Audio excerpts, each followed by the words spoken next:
बदलत्या काळानुसार शेतीकडे पाहण्याचा सामाजिक दृष्टिकोन बदलण्याची गरज, तसंच शेतीला उद्योग म्हणून महत्त्व प्राप्त होण्यासाठी आवश्यक प्रयत्नांची दिशा याविषयी चर्चा करण्यासाठी कृषी पत्रकार मारुती कंदले आज आपल्या स्टुडिओमध्ये आलेले आहेत.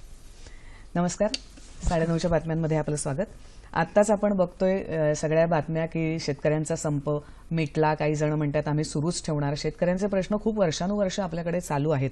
तर हे नेमके किफायतशीर दरात शेती व्हावी यासाठी काय उपाययोजना करायला पाहिजेत असं आपल्याला वाटतं एक पत्रकार म्हणून? आता खरं तर हा जो संप सुरू झाला होता त्याच्यातल्या शेतकऱ्यांच्या दोन प्रमुख मागण्या होत्या. एक तर कर्जमाफी आणि दुसरा म्हणजे शेतमालाचा दर.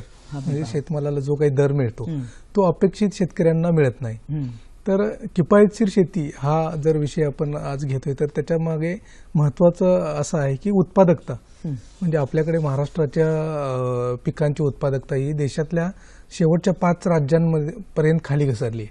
म्हणजे आपल्याकडे शेजारच्या गुजरातमध्ये जे कापूस पिकतो त्याच्या 50% ही कापूस आपल्याकडे पिकत नाही. असं साधारण उत्पादकता आणि उत्पादन खर्चात विसंगती आहे प्रचंड.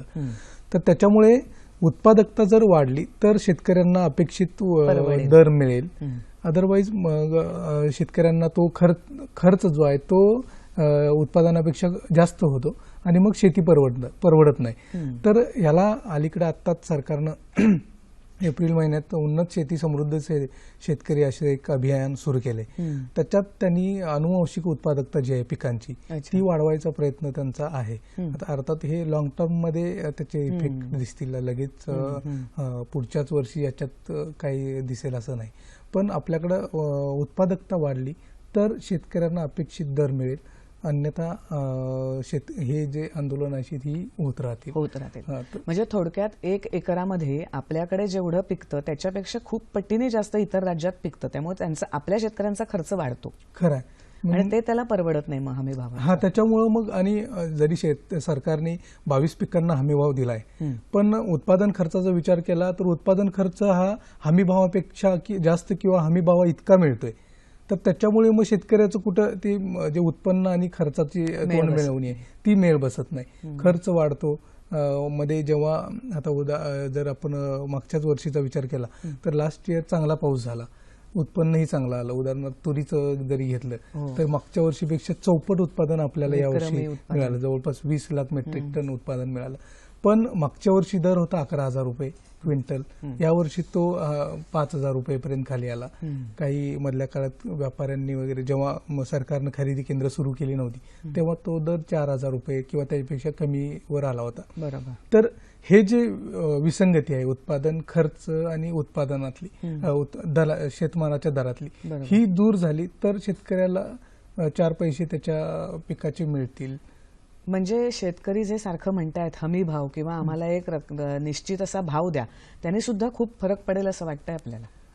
शाश्वत शेती करायचं, जर शेतकऱ्याला शाश्वत शेती परवडेल अशी शेती, परवडणारी शेती करायचं म्हटलं तर हमी भाव हा एक प्रमाण आहे, म्हणजे एक मर्यादा आहे की शेतकऱ्याला तितकं उत्पन्न तरी किमान मिळायला पाहिजे.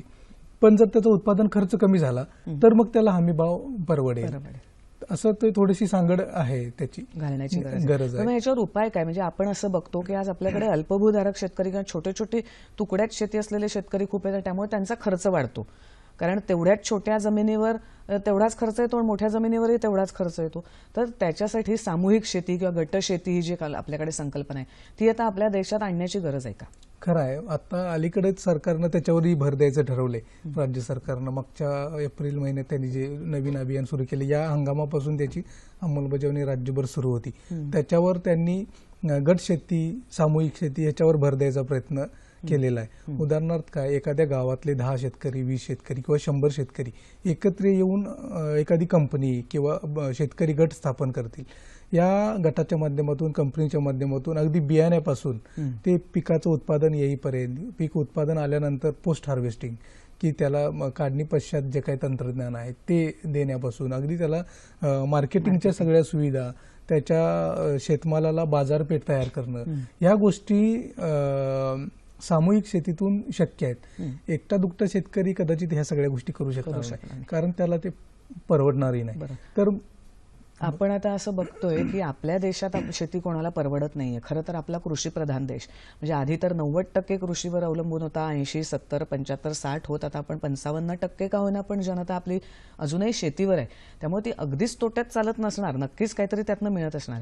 हे सगळं आता हवामानातले बदल किंवा उत्पादनाचा खर्च, हमीभाव कमी मिळणं, असे जे किंवा दुष्काळ पडणं किंवा अतिवृष्टी होणं, हे जे आता व्हायला लागलंय, ह्याच्यामुळे हे व्हायला लागलेलं आहे. तर एकूणच आंतरराष्ट्रीय स्तरावर कृषी क्षेत्राची स्थिती काय आहे? इतर देशात पण असंच शेतकऱ्यांचे हाल आहेत का? खरं आहे. शेती मुळात निसर्गावर अवलंबून आहे. 100% हा व्यवसाय निसर्गावर अवलंबून आहे. एखाद्या वर्षी पाऊस चांगला झाला, पीक चांगलं येतं. मागच्या 2-4 वर्षाचा विचार केला तर 2011 पासून 15 पर्यंत सलग 3 वर्ष दुष्काळ होता. पूर्ण शेती अक्षरशः शेतकऱ्यांचं कंबरडं मोडलं. मागच्या वर्षी पाऊस चांगला झाला, उत्पादन चांगलं आलं, पण दर नाही. मधल्या काळात नोटबंदीनंतर हा परिणाम अजून तीव्र दिसत होता. आता आपण जेव्हा असा विचार करतो की इतर देशांमध्ये कसं, तर त्या इस्रायलचं उदाहरण जर घेतलं तर इस्रायलमध्ये तर आपल्यापेक्षा 10% इतकाही पाऊस पडत नाही. तरी त्यांनी ऍडव्हान्स अत्याधुनिक यंत्रसामग्री किंवा यांत्रिकीकरणाच्या माध्यमातून जो विकास केला, शेतीचा विकास केला, तो खरं तर आपल्याकडं त्या धर्तीवर किंवा तशा पद्धतीनं आपल्याकडेही त्याचं अनुकरण व्हायला पाहिजे. अजून आपल्याकडे तितकं होत नाही. यांत्रिकीकरण व्हायला पाहिजे, त्याला शेतकऱ्यांना प्रोत्साहन करायला पाहिजे, त्यांना अनुदान, वेगळ्या योजना ज्या आहेत त्यांचा थेट लाभ शेतकऱ्यांपर्यंत द्यायला पाहिजे. अलीकडेच सरकारनं राष्ट्रीय कृषी विकास योजनेतून केंद्र सरकारनं थेट अनुदान द्यायची सुविधा निर्माण केली शेतकऱ्यांना. तर यांत्रिकीकरण त्याच्यानं वाढेल कदाचित. शेतकऱ्यांना थेट अनुदान मिळायला लागलं तर त्याला ज्या काही ट्रॅक्टर असेल किंवा वेगवेगळ्या जवळपास 15 प्रकारची अवजारं वगैरे आहेत, तर त्याचा ते विकत घेऊ शकतील. त्यांना त्याच्यातनं अपेक्षित मजूर टंचाईवर मात करता येईल. म्हणजे आपण बघितलं की एक तंत्रज्ञान पण आणलं पाहिजे, सामूहिक गटशेतीसारखा काहीतरी विचार केला पाहिजे. दुसरा अजून महत्त्वाचा मुद्दा आहे हमीभाव. आपण बोललो साठवणूक, आपल्याकडे ती सुद्धा साधनं चांगली नाही आहेत, आपल्याकडे चांगली गोडाऊन्स नाही आहेत, त्यामुळे तयार माल सुद्धा बराच फुकट जातो. तर त्या दृष्टीने सुद्धा आपल्याला काही करता येईल का ही शेती किफायतशीर होण्यासाठी? खरं आहे, साठवणूक खूप महत्त्वाची आहे. कारण त्याचं महत्त्वाचं कारण असं की शेतकरी जेव्हा उत्पादन त्याचं काढतो तर त्याला पैशाची गरज असते. इमिजिएट तो ते उत्पादन बाजारात घेऊन येतो. अनेकदा त्याच्याकडे साठवणुकीची व्यवस्था नसते. दुसरी गोष्ट म्हणजे त्याला पैशांची गरज असते. तर साठवणुकीची आपल्याकडे अपुरी, गोदामांची सुविधा अपुरी असल्यामुळे शेतकऱ्याला स्वतःची तेवढी क्षमता तो तयार करू शकत नाही. कांद्याचा आपण घेतला तर कांदा चाळीचा प्रयोग आपण काही प्रमाणात होतो, पण पुरेशा प्रमाणात कांदा साठवला जात नाही आणि तो कांदा नाशवंत असल्यामुळे जास्त काळ पण साठवता येत नाही. पण राज्य सरकारची शेतमाल तारण योजना आहे. तर त्याच्या अशा योजना जर प्रभावीपणे राबवल्या, शेतकऱ्यांना जर पुरेशा गोदामांमध्ये अशी योजना अन्नधान्य साठवायची व्यवस्था जर झाली तर कमी म्हणजे अल्प व्याजावर शेतकऱ्याला त्या शेतमालावर तारण कर्ज मिळेल, त्याची आर्थिक गरज भागेल. जेव्हा बाजारात दर चांगला असतो तेव्हा तो त्या कोल्ड स्टोरेज किंवा गोदामांमधून तो बाजारात आणू शकतो, म्हणजे त्याला अपेक्षित दर मिळू शकतो. आता तुरीला 5,000 रुपये दर आहे समजा, तर आता त्याच्याकडे काही व्यवस्था नसल्यामुळे तो जो दर येतो त्याच्यावर तो समाधान मानतो. शिवाय वीज आणि पाणी हे जे बेसिक प्रश्न आहेत त्याची सुद्धा सुधारणा होण्याची गरज आहे. आपल्या मुळातच आपली महाराष्ट्राची सिंचन क्षमता मर्यादा आहे, म्हणजे 18%, 20% आपल्याकडे सिंचन क्षमता आहे. तर 25% परिणाम होतो. म्हणजे पाणी तुम्हाला जर पुरेसं उपलब्ध असेल तर 25% उत्पादकता वाढते. आणि विजेचाही प्रॉब्लेम आहे. ग्रामीण भागात दिवसा वीज मिळत नाही, रात्री मिळते. रात्री ही खूप कमी तास. या सगळ्या गोष्टींचा सरकारने पण आणि शेतकऱ्यांनी पण विचार करायला पाहिजे मला वाटतं.